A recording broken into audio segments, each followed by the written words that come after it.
두 달에 한 번 거대한 자연재해가 나라를 덮칩니다. 이것은 먼 미래의 이야기가 아닙니다. 2025년 파키스탄에서 벌어지고 있는 현실입니다.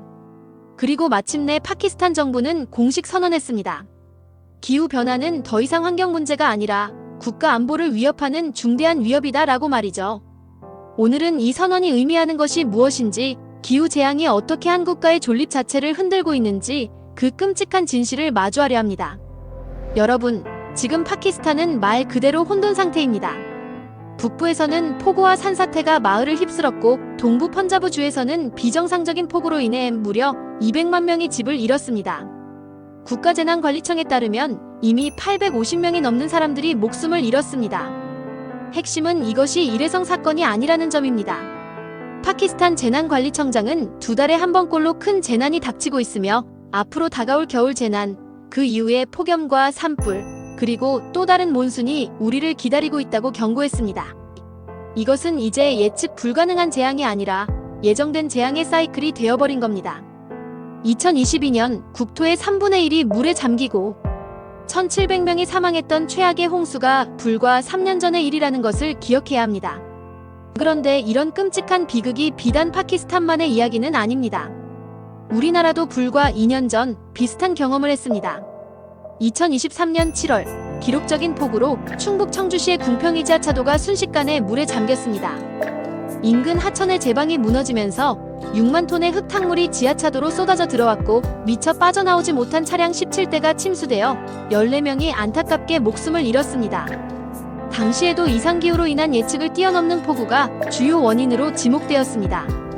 매년 여름 반복되는 도시 침수와 산사태, 그리고 상상할 수 없는 인명피해는 기후재난이 우리에게도 이미 현실적인 위협임을 보여주고 있습니다. 그렇다면 왜 파키스탄 정부는 이 사태를 국가안보 위협이라고까지 규정했을까요? 이는 우리나라에도 시사하는 바가 큽니다. 첫째, 국가 시스템의 마비입니다. 수백만 명의 이재민을 관리하고 파괴된 도로와 통신망을 복구하고 전염병을 막기 위해서는 군 병력까지 동원되어야 합니다. 재난 대응에 국가의 모든 행정력과 군사력이 소모되면서 국방, 치안 등 다른 필수 기능들이 마비될 수밖에 없는 상황에 이른 것입니다. 둘째, 식량과 물 안보의 붕괴입니다.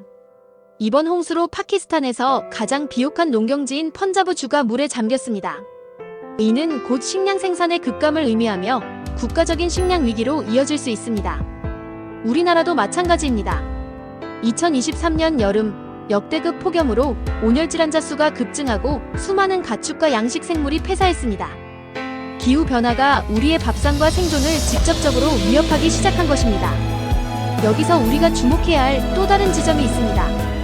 바로 국경을 넘는 재앙이라는 점입니다. 이번 펀자브주의 홍수는 파키스탄 내의 폭우뿐만 아니라 이웃 국가인 인도가 넘치는 댐의 물을 방류하면서 피해가 더욱 커졌습니다.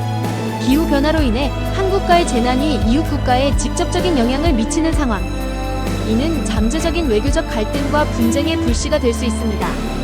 물 부족과 식량난이 국가 간의 갈등으로 번졌던 역사를 생각해보면 기후변화가 이제는 가장 현실적인 전쟁의 원인이 될 수 있다는 분석까지 나옵니다. 환경 문제라고만 생각했던 것이 국가 안보 문제로 격상된 가장 결정적인 이유 중 하나입니다. 파키스탄 기후변화부 장관은 가장 가난하고 소외된 80만 명의 이재민에게 구호 물품을 전달하는 것이 최우선 과제라고 밝혔습니다. 이들은 부유한 친척도 돌아갈 집도 없는 사람들입니다. 당장 마실 물과 음식이 필요하고 모기장과 텐트가 절실합니다. 정부와 군, 모든 기관이 나서서 피해를 최소화하려 노력하고 있지만 두 달마다 반복되는 거대한 재앙 앞에서 국가의 회복력은 이미 한계에 다다르고 있습니다. 이것이 바로 기후변화가 한 사회의 가장 약한 고리부터 끊어내고 결국 국가 시스템 전체를 붕괴시키는 과정입니다. 파키스탄은 그 과정을 가장 먼저 그리고 가장 혹독하게 겪고 있는 것입니다. 파키스탄의 비극은 더 이상 남의 나라 이야기가 아닙니다. 오송 지하차도의 참극과 매년 심각해지는 폭염과 폭우가 바로 그 증거입니다. 이것은 기후변화가 임계점을 넘었을 때 우리 모두에게 닥칠 수 있는 현실에 대한 가장 강력한 경고입니다. 정부가 기후변화를 국가 안보의 최우선 과제로 다루기 시작했다는 것은 이미 우리가 돌이킬 수 없는 지점을 넘어서고 있다는 신호일지도 모릅니다. 여러분은 어떻게 생각하시나요? 기후변화가 우리의 안보와 생존을 직접적으로 위협하는 이 시대에 우리는 무엇을 준비하고 행동해야 할까요? 환경 이야기는 여러분의 후원으로 만들어지고 있습니다. 여러분들께서 후원하신 금액은 녹음, 편집, 콘텐츠 제작에 소중하게 쓰겠습니다.